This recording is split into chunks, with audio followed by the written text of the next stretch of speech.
Welcome to the Soul Grit podcast. I'm Ann Taylor McNeese, and I'm a licensed marriage and family therapist. I also love Jesus, and I'm passionate about all things gospel and therapy.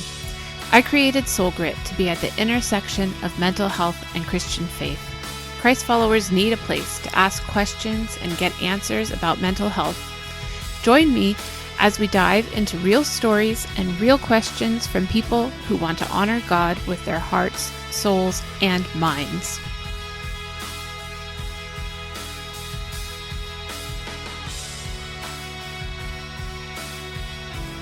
Welcome back to the Soul Grit podcast. This is Anne, and I'm here for the second week with my friend Robin Shear. She is the Joy Coach Robin of Joy to the World Coaching, and she was here with us last week where we did a first live in-person session where Robin actually coached me. I got to be the client. So if you haven't listened to that episode, go ahead and pause this one, go back and listen to that one, come back. We'll be here because we want you to hear the whole process. What is joy coaching?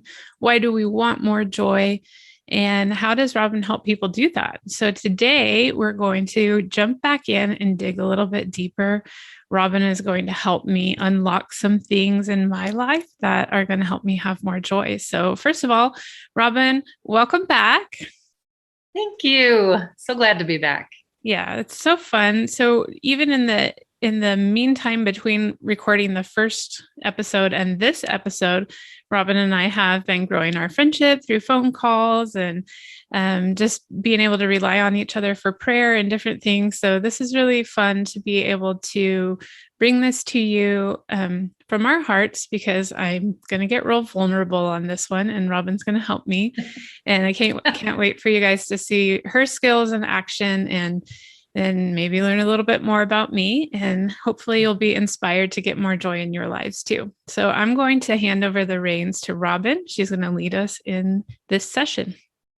Awesome. Oh, I'm so excited that you're willing to do this. I loved our first conversation.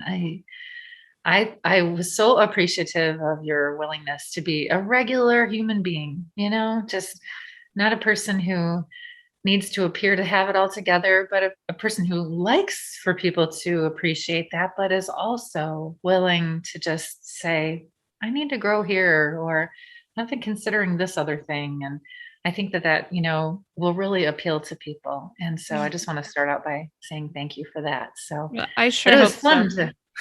I hope so too. It was a fun conversation. And I learned a lot about you and, what you're seeking. And I think that really is going to be important for anybody who's seeking joy, to just kind of figure out why, and then let that guide the process, because as you found out, like, it's not always easy, and it takes some digging and some work. And sometimes it takes looking at things from a different lens. And to be honest, we don't always want to go there. And yet in the past, when we have done that in other situations, we realize this was really good for me. I really needed that, right? Yeah. So, yep. So this is one of those times as well. So, yep. Last time we laid the foundation, and then, this time I think the first thing that I really want to dig into, and this is something that the people listening can do as they listen along. I want to dig into what brings joy to you as an individual. And we're using your definition. So let's backtrack a little bit. Tell us what your definition is, and then we'll go from there. Well, gosh, I think you have my answers in front of you. It's been a while since I answered the question, but I think about that deep, not just happiness, because happiness changes, but a deep hope that things will always work out, or that things will be good, that God is good, that I can be content in Him, and that I can seek those little thrills of creativity or beauty that He provides in this life to have those moments of happiness. Wow, that's such a cool definition. Okay, so using that as our foundation, then, the next question is, what are some things that make that happen for you? What are some things that bring true joy to you? Yeah. Well, Let's see. Let's go. Okay, I'm going to share a really recent experience, which is kind of funny because it was with my family, and none of the other members of my family experienced as much joy as I did. So we over the Thanksgiving holiday, our plans changed, and we ended up having a last minute trip out to Joshua Tree National Park. And I knew that it's a really popular area for stargazing because there's no lights at all out there in the desert except for cars. So we planned to stay into the evening when the stars came out. This time of year, that's what, 6 o'clock in the evening. So we found a big flat rock and laid down as a family on the rock and looked up at the sky and counted as the stars were coming out. And for me, that was a really joyful and peaceful experience. Now, my husband got bored, my children got cold, and everybody started complaining. And we didn't get to stay out there for as long as I would have preferred. But I actually got to be the only person in the family that saw a shooting star. So I had a lot of joy in that experience, not because I'm into astronomy or anything like that, but I think it reminded me of something from earlier life, like teenage, young adulthood, where I had the margin to just lay out and look at stars. I lived in an area where there wasn't smog and light pollution, so I could actually see stars, and that was really meaningful. But I think what tied that together for me is just being outside. I love hiking, camping, being at the beach. I could do that all day long. And a lot of my job and my role as mom and all of that, I don't get to be outside as much as I would prefer to. But I think that is one of those things that gives me joy. That is great. What I love about your answer is that you dug deeper into the why. It wasn't just, I really love laying and looking at the stars. You already went a step deeper. So you saved me the next question. This is what I want people to do, Okay. because we can't always replicate that exact experience. But if we get the why behind it, then we can get creative and find other things that fit that why, right? And so the two things that I heard you say are, it reminds you of being younger when you were a teenager and you're with your family and you lived in a place where, you could do things like that. And so when that is something that fills your joy bucket, I think that we want to allow that to work for you as often as we can. Mm-hmm. And so when you're not feeling like yourself and joy really isn't a present, situation or experience, and it's really good to go to this list that we're making, which, by the way, I want you to write these things down.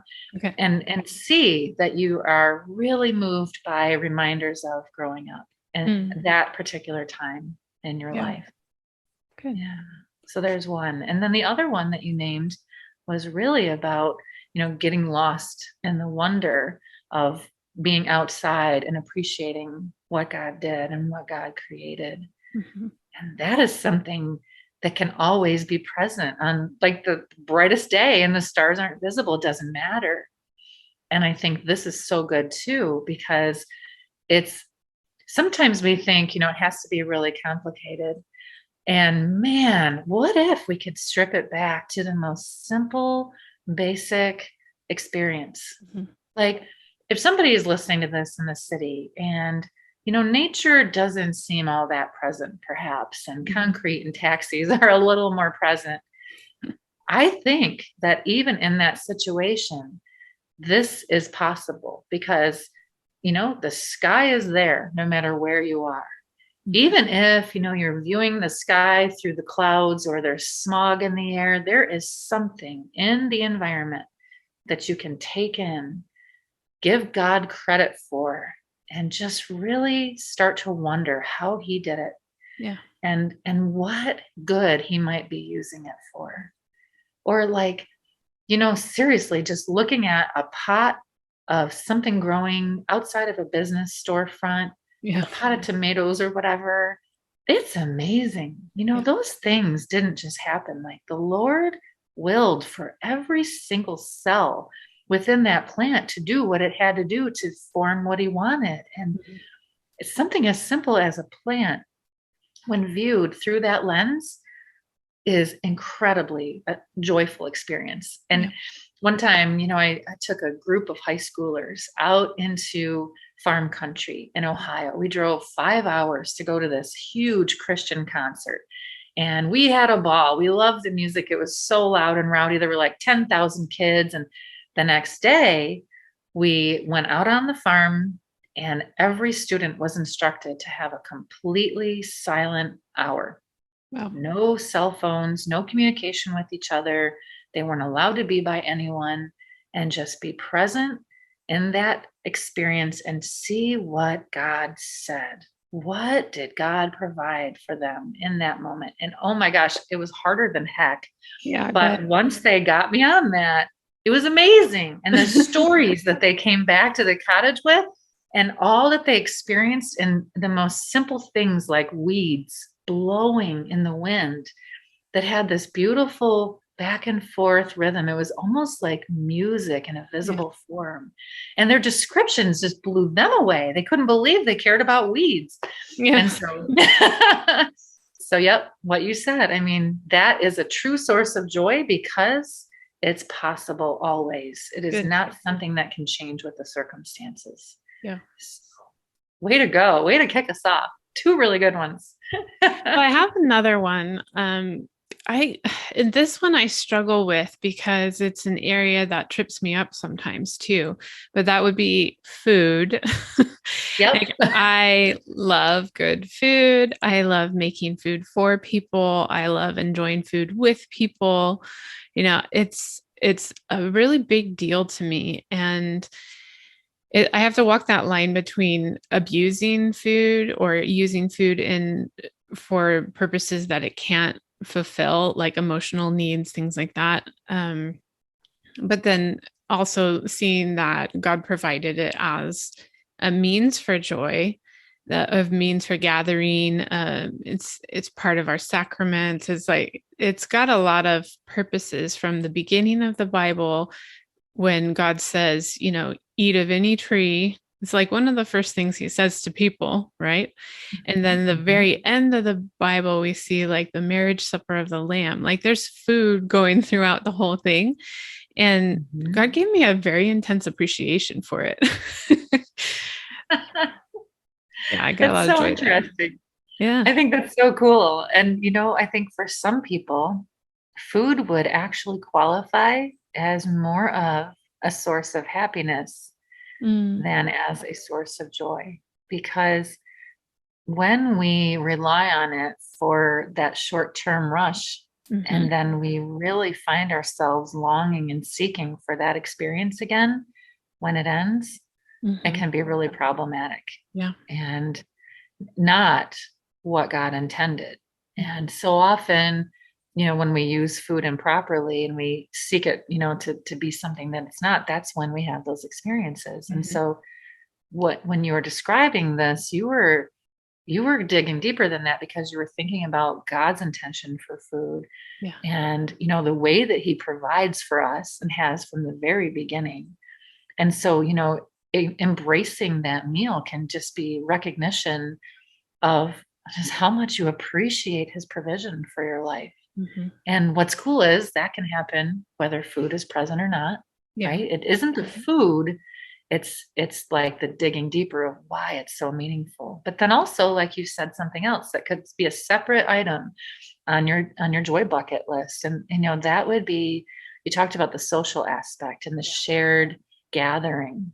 hmm And so can you elaborate on that a little bit more? Sure. Like I have weeks. I mean, obviously, I cook for my family, and I would say probably 4 to 5 nights a week I'm cooking from scratch. But um, usually about between 1 and 3 evenings out of that, we're sharing a meal with someone else. So I have a friend that comes over, standing Tuesday night date, and always cooking for her. We have our small group over. We're sharing a potluck meal for that. Recently, I've started feeding my son's piano teacher, just a younger single girl, and I'm like, "What you want? You want what we got?" And she's thankful for it, and it gives me joy to give it to her. And so I think those opportunities that I have to cook and share what I have with other people are really meaningful to me. The conversations that you have around meals, meeting people's needs that way. And then also, like, I try to keep maybe once or twice a week to have an opening where I can just go out for either coffee or lunch or something with a friend to kind of have those deep restorative kinds of conversations where, you're not working, you're not with kids, you're just with a friend who you can mutually share what's going on in your life. And that's pretty meaningful to me as well. So Wow, there was a lot there, it right? might be the food stuff, but it might also be the people stuff. It's something about that combination of that is very joyful for me. Yeah. And again, if this were on video, people would see your face light up as you described that to me. It was really apparent that it was a true thing. It was obvious. It was your whole face changed as you talked about making food for others Mhm. and like your son's piano teacher. I saw that look on your face and I just thought, this is real. She loves to give. This is one of those ways that you clearly show love to people. Mhm. And so that alone, like that's a standalone joy bucket filler, Yeah. just giving in some capacity. And food is one great example. Mhm. And you do a lot of cooking and it like comes from the heart. And so it totally like lines up with the it's better to give than receive thing because you're giving and you are so receiving at the same time. Yeah. And what's beautiful here is that you find joy in the giving. And I would be curious whether giving of other things brings you a similar type of joy. Like it could be, time, it could be monetary resources. Like, does anything come up for you as you think about giving? Yeah, I think another area where I walk a fine line is because I'm a therapist. Like I give people my attention and my listening every single day, and so sometimes I want to do that for people outside of the therapy office too. And I walk a line between I want to be able to give you this, but it's not an appropriate role for me to like become your therapist or anything like that. Like yesterday when you and I were talking on the phone, you're like, I apologize. It sounds like I wanted free therapy. And I was like, no, because you're my friend and I'm honored that you would choose to come to me when you have something to talk through. I want to be able to Mhm. do that for people. So I have to walk that line of having good boundaries and having some self-preservation in there where I don't overextend myself. But I would definitely say like giving of my time, my wisdom, my listening ear, those are things like my husband and I are very diligent in communicating with each other when it comes to like financial giving. But I think I'm really blessed when I have a husband that wants to give to missionaries or give to people in need, or it's never been a question if we're going to give to our church or things like that. So we both experience a blessing. That's kind of a joint blessing in being able to give to people financially or physically. That's awesome because honestly, that is something that also will always be a possibility, right? Mm-hmm. As God provides for you, you have so much blessing to provide and share with others. And it can be done on so many levels. And it seems like, the more we give, the more we're given to give. Yeah. And, if that is something that brings joy to you, then be sure to put that on your list because rarely do people think of that one. Yeah. Later, they might, as they kind of dig into this a little bit. But generally, when I ask people what brings joy to them, they struggle a little, which is so common. It's not a question that they're asked very frequently. Yeah. And so, it needs time.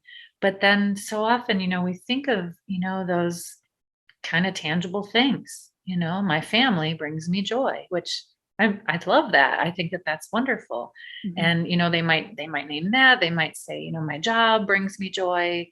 We kind of dig into that a little bit because what happens when the job changes or whatever. But then those deeper things take time and giving is one of those. Mm-hmm. It doesn't usually make anyone's top 10 list on the first date, when we have this conversation. And I'm glad that we're doing this, because my guess is there are going to be people listening that go, oh, I totally get what she's saying and never would have thought of that.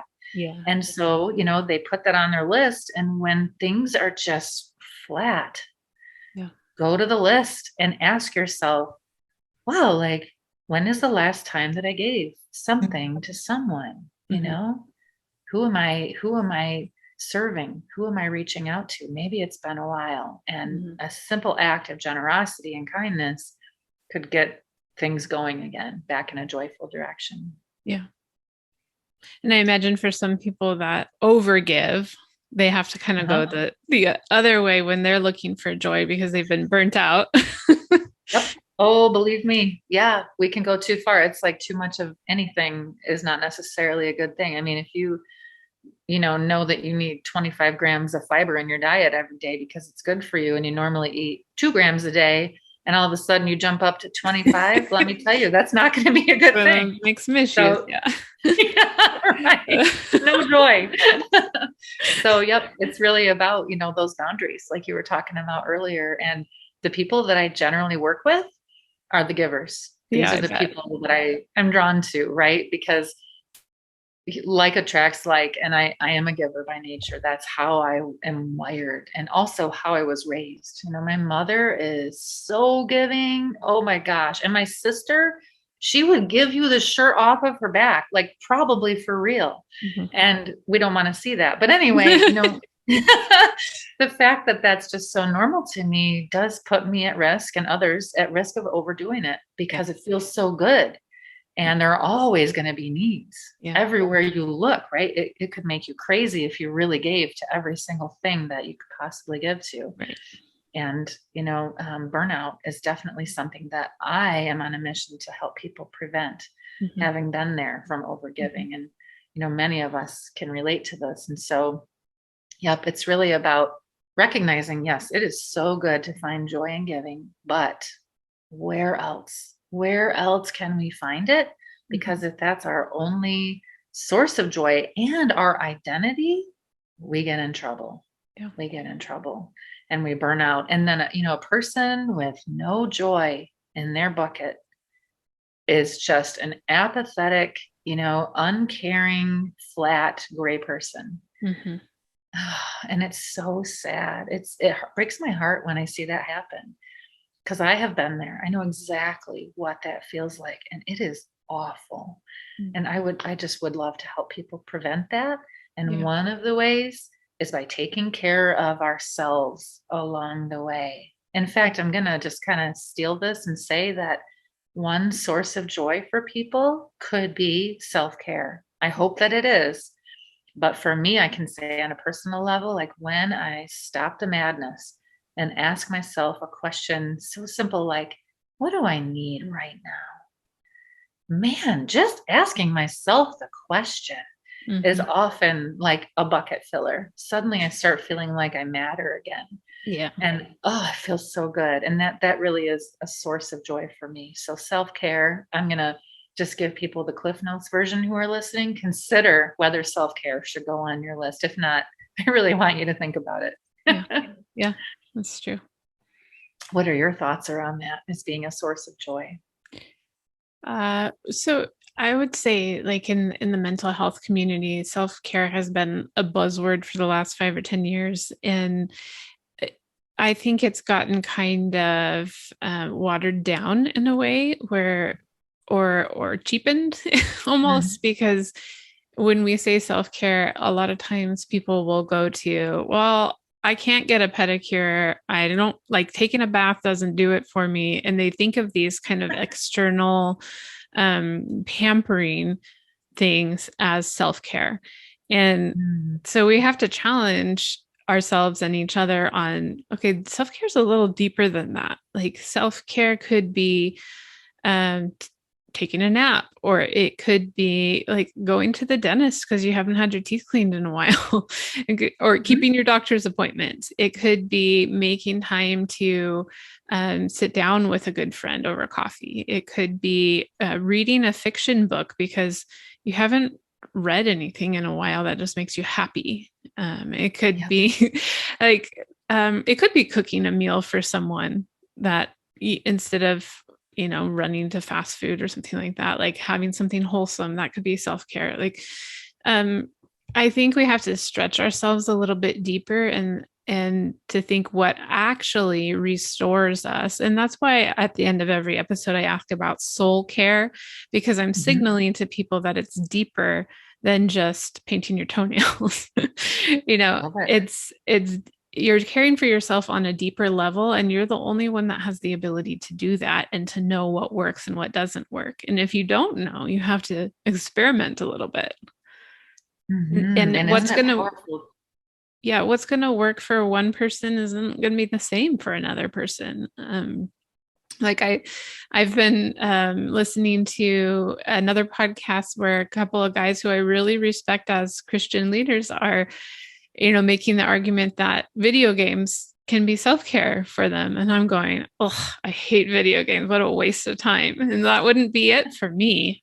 That would be mind Mhm. numbing for me. But for them, they're choosing that. Whereas I might go and sit down and play the piano for 10 minutes, and that wouldn't be the same. Like, not everybody has that same, draw to that thing that's going to suit their soul. So, Mhm.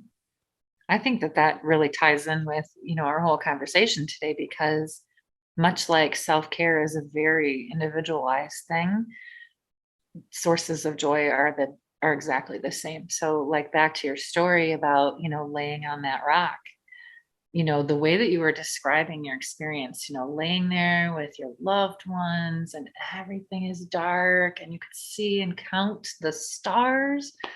To me, that is such a joy bucket filler. I was thinking, oh, feel like I was there with you. It really did something for me. But I'm not at all surprised that the people you were with had a different response. That's exactly how this works. And then I was thinking, well, back to the generosity and the giving. I'm so happy for your marriage sake that the financial giving is something that you both see as a source of joy, because there are so many people who have different views on things like that. And oh my goodness, the struggle that that causes when it really is like something that you feel at a gut level individually, and then your spouse really doesn't feel it. Then what do you do, right? And that's a conversation that each couple in that situation would have to have, but it's okay. I think that we need to know that much like self-care, coming from different angles, joy is very much an individual thing. Mhm. And it's pretty fun, actually, to sit down with your loved ones. Don't tell them any of this in advance and say, okay, here's a blank piece of paper. We're all going to write each other's names on this paper. And we are going to try to guess like the 5 things that bring joy to mom, dad, and our siblings. And Mm. then we're going to hear what the answers actually are and see how many we got right. Yeah. And we're also, so we'll know if we know each other and if we need to know each other better, always a great source of joy. And then the other thing is like, are there any that we have in common? Mhm. Is there any one that we all circled on the list? And are we making space for that Mhm. as a family? Are we making room for this on our calendar? Because our calendars so often reflect our priorities and like what's in our hearts. And man, life is being, what it is, like our calendars are filled with a lot of stuff that doesn't look anything like our joy list. Right. And it's time to kind of get control of it again. Mhm. So I I like would that wonder, idea. That's a really practical tip for how to do this with your family. yeah, I think that we need stuff like that. Takeaways need to be practical. And this one is fun. This is a fun one. If you do this, I want to hear how it goes. Okay. I think you're going to love it. And if nothing else, it really spurs a great conversation, Yeah.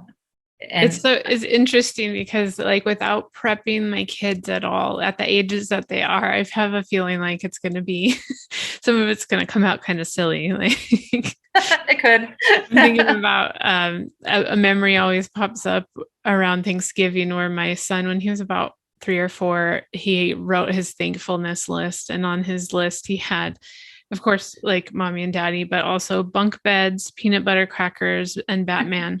So I love it. I'm thinking now that he's 9, I think the list is probably going to include Pokemon screen time, you know. We might have to Which do some like, deeper exploration here. yeah, right. And that just translates into like play, right? Like that just translates into freedom of choice and like just, yeah, just straight up play, which adults don't often list. And Right. what would happen if we did? So again, I'm stealing the show here. So if we go back to you and your sources of joy, do you think that play would make your list? I definitely think that playing with my kids is important to me. And not Mhm. in the probably not in the same, like I'm not getting out the Pokemon cards and playing the whatever they do with that. I don't even understand it. But uh like wrestling and chasing and things like that, like maybe more physical play or playfulness, like having a playful attitude, I think is really important with the kids for their being able to bond with their caretakers. So Mhm. that I try to make a daily thing, and that is very joyful for me as well. That's awesome. So yeah, Mhm. one to write down. And when that gets implemented on a regular basis, can you imagine the gift that that gives to your kids? And then, how that is returned back to you. Because like we said last time, joy is so contagious and it is such a shared experience. Mhm. And so how cool to think like you're recognizing, yep, I really do love to play with my kids and be in a like a playful state of mind with them Mhm. and have like these moments of spontaneity and it's fun for them. I mean, that's probably the top thing on most kids' lists. Yeah. And when they receive what they need, it's going to come out in behavior that the family is going to appreciate and Mhm. really think is cool. So it makes for a win-win all the way around. Yeah. And it begins with a conversation and just, trying to know each other better. And it might shock kids that play can make it onto an adult's list, Mm. and how fun to have that conversation and just see what happens as a result. Yeah. Good. It reminds me a little bit. Your kids are older, so you might not know about this, but have you heard of the show Bluey? Nope. It's out of Australia. You can get it on Disney Plus, and the episodes are only 7 minutes long. But it's a little family of dogs, and the dad in this family is the most amazing adult, playful character. So he comes up with all these great imaginative games for the kids to play, and then he actually plays with them, versus a lot of Mhm. adults who will say, oh, go play with your toys or go play that game, I'll be over here reading my Mhm. magazine or whatever. Like the dad actually Mhm. plays with them. And it reminds me of this episode that we watched recently. I'm telling you, this is so dumb because the show is probably meant for kids under 10 years old, but I do Okay. not let my kids watch it without me because I'm so obsessed with it. And so it actually brings us a lot of joy as a family to watch these little 7 minute episodes together. And Isn't that so interesting? we watched an episode recently where the dad had two of his friends over and they were trying to remove a stump from their yard. Like a tree had been cut down, they needed to remove the stump. And the dads were going like, oh, Stump Fest 2020, something like that, where they're just going to get together and they're going to drink beer and they're going to like yank on this stump and chop it with axes and get it out of the ground. And the kids are going like, I wanted to play on that stump, and the dads are they're doing this boring stuff. And the mom instructs the kids, no, just watch. The dads are playing. And they're like, no, they don't look like they're playing. And so she just sat on the steps and watched, and she realized that grown-up men play in a different way than kids play, but they're still playing, when I they have love their that. tools and they have their funny sayings and they're doing all these things. Like that is how grown-ups play, and that grown-ups need that opportunity to do that just as much as kids do. So That is the coolest thing. just a plug for Bluey. It's my favorite show. I'm so embarrassed. There are so many takeaways. I can see why you love it. I mean, Yeah. think about it. Yeah. It's a fun little mental diversion. It's something you can do with your kids and you Yeah. actually learn some stuff that you can talk about Yeah. after the fact, and it's 7 minutes long. And so Let's be many honest. good ideas for things to be able to play with the kids. So. I think that, that is actually something that could go on people's list for sources of joy is like being childlike, Yeah. play, because we're so driven. Oh my gosh, we have to accomplish so many things in any given day, and our minutes are double booked, triple booked, and we never feel like it's ever going to get done. And yet, when we incorporate like childlike thinking, excuse me, and play into that, it can make even the most challenging of days feel more manageable, more lighthearted, and more productive. There was a study that was done.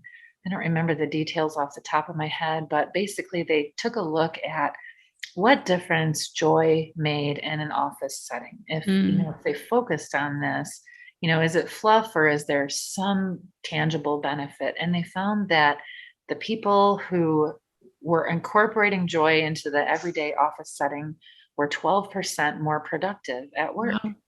right? Yeah. 12%. So like That's what? if you do 50 things in any given day and you get 12% more, I mean, we're talking a decent little chunk of tomorrow's list is already checked off before tomorrow even comes because you got it done today.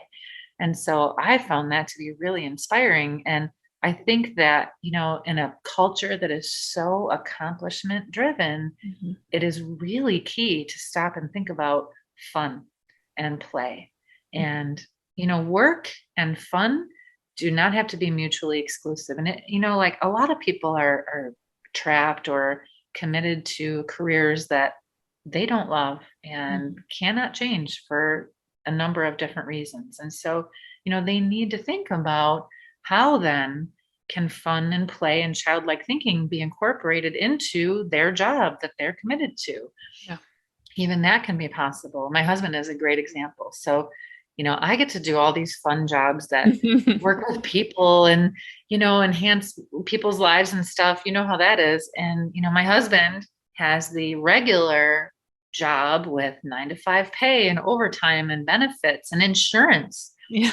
And he hates it. He has never loved his job, and he has worked there for going on 28 years. Yikes. Yeah. And I think a lot of people are in that same situation. And we have talked so many times over the years about a lot of that, how it's ministry, even though it doesn't seem like it, and how he is impacting people, even though he doesn't realize that it's not official, but also, just how fun and joy can be possible. And it's been so cool because lately he has just really grown this friendship with this guy at work who is very childlike in his thinking. And they play pranks on each other and send texts to each other and get the wives involved in playing pranks and sending texts. And all of a sudden, my husband's day goes so much faster, right? And I'm sure that he is more productive just because he's feeling better about the day. It's not dragging. Yeah. And so even in a situation like that, like joy and playfulness can definitely be present. I think though, like anything, there are going to be times when it really has to be a choice. It's not just going to be a byproduct and just kind of naturally occur. And that is a really key piece because, I know last time we talked about some people kind of wake up ready for the day and, they're thankful and exuberant. And then there are other people who kind of hate morning people and want to punch them in the face. And so there are times when joy needs to be a choice. Yeah. And it's not necessarily going to be just naturally occurring. And so knowing like what we're doing here, what brings joy and actually writing it down and then not losing sight of that, referring back to it frequently enough that it becomes top of mind is really how to choose joy. I get really frustrated when I see all these t-shirts that say choose joy and all this stuff. Like I love the merchandise and I own a ton of it. But I'm on a mission to tell people how, right? Yeah, they need the practical tips of how to do that. I was just talking to a client about this recently about how sometimes we get these instructions in the Bible, like about rejoice in the Lord always, or rejoice in our confident hope. Like there's all these rejoice commands, but sometimes we don't really know how to do that. Or like forgive 70 times 7. Okay, well, what does that look like? I need a guidebook, Yes. So sometimes what we know to be true because it's in the word of God, we still don't know how to do it. And so people like you are helping people like get the practical day-to-day steps of how to do that, right? I certainly hope so. Honestly, if that is what people receive from this conversation or from my work, then I'll be very thankful, because Yeah. it's important that there is something tangible that helps us to live the lives that God intends for us to live. And you're right. It's there's the Bible is very much the guidebook, but there are times when we wish that we had more of the how to follow the guidebook. Mm-hmm. And when the Lord gives ideas to individuals, maybe we should listen and try to incorporate some of that stuff. Yes. Maybe they really are delivering his message. Yeah. Well, looking at time here, do you have like maybe one more question? Well, I guess my thought would be, you know, if you've got this list, and it's going to grow, I encourage Yeah. you to allow this list to grow. Please don't be done thinking about this. What are you going to do with it? How will you allow this to actually help you to live more Mm-hmm. joyfully? Mm-hmm.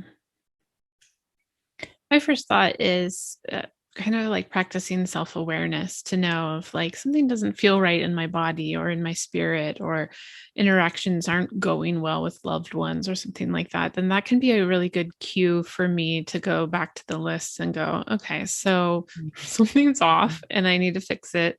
And these things have been proven in my past to shift me more towards what God has for me. So let's try one of these things and then look at the list and see, well, what, for this day, this random Tuesday or whatever, like what could I actually do? Can I go outside and observe nature and breathe fresh air for 5 minutes? Or could I whip up a batch of cookies or something to bring to someone? Like figuring out something on the list that is practical and realistic for the small gaps of time that I have to change the course of where my attitude or my spirit is headed. That seems like one way. And then the other way seems that's kind of like maybe reactive, but then a proactive stance would be like what you said, to take a look at the calendar and say, which of these things don't really align with my values and priorities, and where can I incorporate more playfulness with my family, or sharing meals with people, or something that is important to me, getting out for a hike on the weekend or something like that, and actually to calendar those things to make sure they actually happen. Love it. Love it. Such a great way to end this. I think that, anyone who's listening will take that and recognize how doable that just was. I think that it can be overwhelming for someone to hear this and say, I have to do one more thing. Mm, And yet what you just described is easy and super simple, very, very doable. And yeah. so I think that that's a great way to end this, is by making it clear that adding joy to our lives is not one more have to. It really is a get to. And it's not complicated. It's not time consuming. And when we make that choice, it has lasting benefits, and it affects the people that we love. And Mm. so it's like a buy one get five free kind of thing. Yes. It's a good investment. You do the work, but then it spreads. And I Right. think that's the other thing that I would say, that in order to increase your own joy, to, even if you've made a list, share your list with other people, because as you are sharing it, like what you noticed, and I'm sure you notice this with other clients too, when somebody's talking about their joyful things, like their face changes and their voice changes and all of that. So Yep. for other people to be able to experience you talking about your joy, that's going to spark them to consider what brings them joy as well. And then you have kind of like this expanding effect on bringing joy to your sphere of influence. It's so true. I have a Facebook group for that very purpose. Yeah. I think that it's beautiful when people tell us what brought joy to them because we are celebrating with them. And then we're more mindful of finding joy ourselves. And again, it just goes back to like thinking about it frequently and, making it something that, like I asked you the question at the beginning and said a lot of people have a hard time with this because they never really think about it. I would like to bring actual joy to the world by encouraging people to think about this on a regular basis, much like you just said. I think, we've all experienced this pandemic, and I'm not here to say that joy can be just as contagious as any pandemic, but wouldn't it be fun to try? Yeah, let's try. Let's try. Yeah, let's try. Well, that's so good. Well, let me ask you the wrap-up question. I don't remember if we did this on the first episode or not, but what are you doing for soul care? I love this question. Yep. What I'm doing for soul care kind of changes from day to day. I'll be honest. I'm not the best at having a routine that I actually stick with. Probably the things that I do on the most regular basis for soul care are before I get out of bed in the morning, I watch the video that is with the Bible app. So the story of the day video. I can do that in the dark. I don't have to open my eyes. I can just listen and just fill my heart from the beginning with the Word of God. The good news beats news feed any day of the week.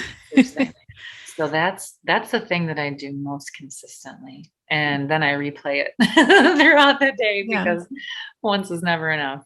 Yeah. So for anybody who wants to take advantage of that technique too, that's the YouVersion Bible app. And when you open up your homepage, the one that comes up when you open the app, there's always a story of the day, and they use different preachers and Bible teachers and pastors and leaders that just share a really short snippet of a type of devotional or exposition of the word to get you started for your morning.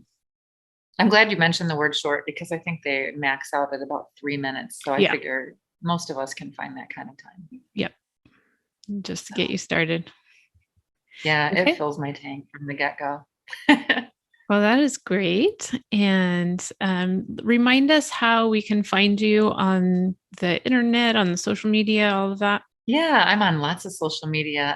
You can look me up under Robin Shear, Joy to the World Coaching. I'm there on Facebook and Instagram. I'm on Clubhouse a lot. And my website is full of information about how to find joy and kind of why most of us need to seek it. And so that is joytotheworldcoaching.com. And if you go to joytotheworldcoaching.com, you'll have an opportunity to fill out the form to get my email newsletter, which is called Joy Bites. And so it just helps people on a little more regular basis keep their focus on joy. So I'd love for people to take advantage of it. Awesome. Now, one question about all of this. You are on Clubhouse every week, but you don't only talk about joy. What are some of the other things that you talk about? Well, joy is kind of the byproduct of what we talk about, but basically we talk about family wins and help encourage each other. We talk about silver lining conversations, finding the good and the difficult. And we talk about helping teens to thrive. Great. And so, joy is a byproduct, but it's not in the title. Yeah. But you do a lot of work for families and teens and that parent-child relationship and all of that. So that matters so much to me. And I know it matters to others. And, if we can pour some joy into that relationship, I know that it's not going to stay there. It's going to have lasting impact. That's great. Well, I thank you so much for giving your time to help me find more joy. And then hopefully by this conversation, other people will be just more interested and motivated to do that kind of work for themselves, and they know where to find you now. And so just thank you for being my awesome new friend and being here today. Thank you for allowing me to, and being the first person who has ever asked to do this live. I so appreciate you and all of the work that you're doing, Anne. Thanks for being here with me today on the Soul Grit podcast. I just wanted to give you a reminder that you can sign up to receive weekly emails from me by going to soulgritresources.com. I promise not to spam you, and I also promise to make you aware of valuable new resources such as podcast episodes, blogs, and more. Let's be friends.